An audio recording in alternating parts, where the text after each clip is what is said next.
What is going on, hobby family? It is your boy K-Dub, and this is K-Dub's High Five. 5 rapid fire questions with your favorite hobby faces. And today, it's one of my hobby favorites. He's the social media manager at Beckett, also the host of Beckett Live Presents, my good friend Eric Norton at Eric Norton 316 on Twitter. How are you doing today, bro? I'm doing well, man. That's a big intro. Nice to know that I'm one of your favorites. That way, the feeling's mutual, so we don't have to like play off each other very well here. We know what's up. Absolutely, man. It might be a little strange for you being on the other side of this because I know you're usually doing the interviewing, not the interviewer. So here we go. That is true. How this works, man, I'm going to throw 5 questions at you, one right after another, all hobby related. Are you ready to take on the high five? Let's do this. All right, man. I know that you are active in Beckett. I know that hobby is kind of your mode of income. Kind of walk me through your hobby resume a little bit of like, what you've done, where you've been, and how'd you get to this point? Man, so outside of just like everybody else being a collector and involved in the hobby, going to card shops, that was really my hobby resume when I got hired at Beckett, and it continues to be that way. So I've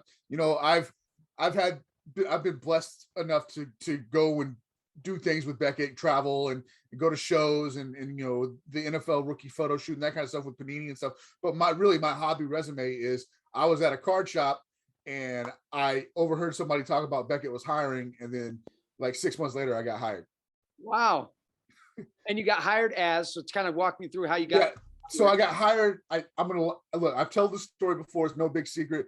I totally lied. I just want y'all to know that I lied and said they asked me, "Hey, could you do the coins? Could you do the coin analyst position? Do you know anything about coins?" I was like, "Yeah, I do." And the answer is no, I didn't. I didn't know anything about coins, but I wanted to get my foot in the door because I knew that it could lead to other things. So I started all out as the coin analyst. That probably lasted 6 months or so. Then I got moved over to being the senior hockey analyst. So I was doing price guides for the hockey magazine. And what happened from there was our social media manager, he decided to go and be a freelance writer, and I took over his position as well. So I wear several hats at Beckett. Like that's not even all of it, but that's like my main jobs. So I do a lot at Beckett that people just might not know about unless you're just behind the scenes and seeing stuff. Yeah. But I have a lot of fun doing it. It's a lot of fun. Yeah. So if you're gonna lie, you got to try. That's the motto right there. Yes, absolutely. You got to try. I learned, what I learned about coins is there's a lot. This sounds like a pun, but there's a lot more money in coins. Like all of us who are on the hobby side of things, who are collectors and flipping and stuff, there is a lot more money on where coins are involved. $4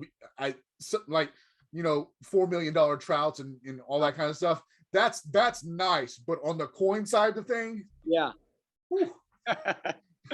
Oh, well, you kind of started with saying that you were, a collector first. As you think about your own personal hobby journey, who would you say have been some of your biggest influences for you? In the hobby? Tracy Hackler and Rob Bertrand, hands down. Those are my two guys. Like, really, what I wanted to do at Beckett was I wanted to be Tracy Hackler. That's what I wanted to do. And then with Rob Bertrand, I can't tell you how much I love that guy.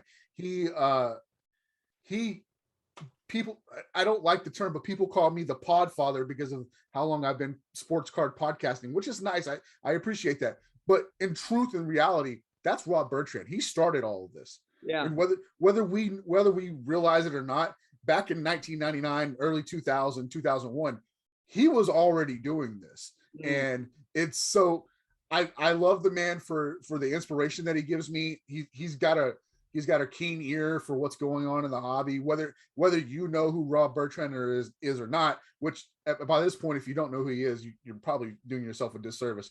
But he's such a great guy. Him and Tracy Hackler both. I love it, man. I love it. 2 awesome dudes for sure. All right, let's get into the cards, man. Is there a Grail card out there for Eric Norton? Is there? Yes. Always wanted, or maybe you got it and it's yours and it's going anywhere? I don't have it because I am.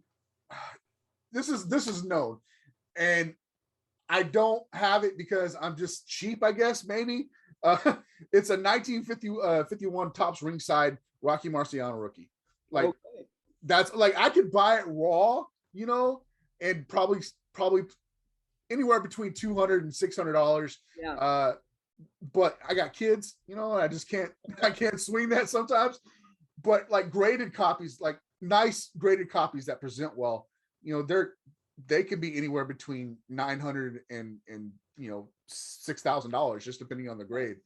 I love that card more than any other thing in the hobby that really excites me. It's just classic because of who he is. No one collects boxing cards unless you're just like really into boxing cards, right? Yeah. So it's just not something that is I see a lot of people with. But I have a safe search on eBay for it. I just never pull the trigger. Gotcha. It'll come. It'll come. Yeah. All right. Well, let's move from cards to product. Thinking about product, all the money in the world, can rip anything you want. What box are you picking and why to rip? 1951 Topps ringside. I need that, Marcy. No, that's a good one. I guess if all the money in the world, it's hard to overlook that 2017 NFL rookie class. Mhm. And so, I mean, right now, if you're asking me that question right now, it's probably 2017 Panini Prism. Yeah. However, I'm partial to Select as well. So 2017 Select would be nice. But if it really, really came down to it, I think I would still go Topps ringside, just at the chance of pulling that Rocky Marciano. I mean, there's something so special about pulling the card. Right. For Right. me, it's the 89 Junior, man. I mean, if I'm gonna get an 89 Junior, I want to pull it from a pack myself. I mean, that's Sure. so. Absolutely. All right, man. I got our last question here. As you think about your position in the hobby and the hobby as a whole, thinking about the next couple years, what things get you excited? I feel like it's cliche if I say NFTs, but like NFTs is right there at the top of it. Even me with a cursory knowledge of it, I don't completely understand NFTs and blockchains as it is, but I think that is the way that it's going. And I'm also really excited about Josh Luber at Fanatics. I know that has not been announced yet, but all the signs are pointing that way, right? Yeah. So I think he is the set of fresh eyes that the hobby needs. For sure. We are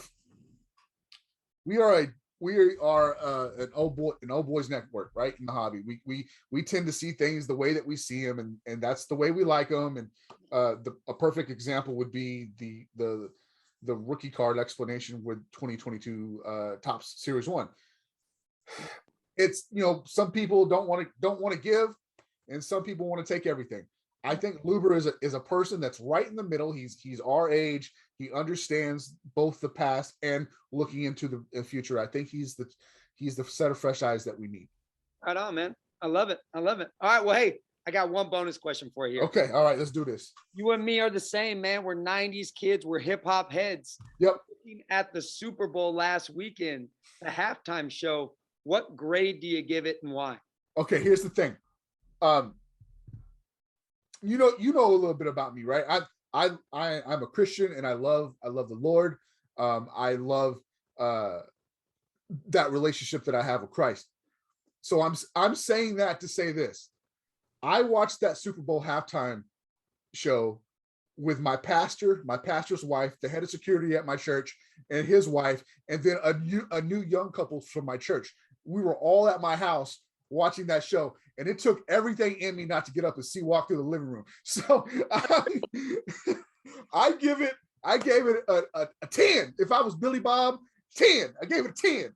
But it was I loved it, and I love that my pastor didn't judge me as I was just like having a great time, because he was having a great time with me. So it was awesome. I love it, man. I love it. I'm right there with you, man. I was doing the same exact thing. So, all right, man. Hey, that's all I got. We got a high five at the end of high five. Throw it up. Boom. There we go. Appreciate you joining me. You can check out Eric on Twitter at Eric Norton 316. Also, check out Beckett Media Live Presents. Great talk show between him and various people in the hobby. Also, if you're bored, you can check me out at Mr. K-Dub. Always remember, be the good in the world, and take care. We'll see you guys next time on the next High Five. This is a demo sound of freeintromusic.com.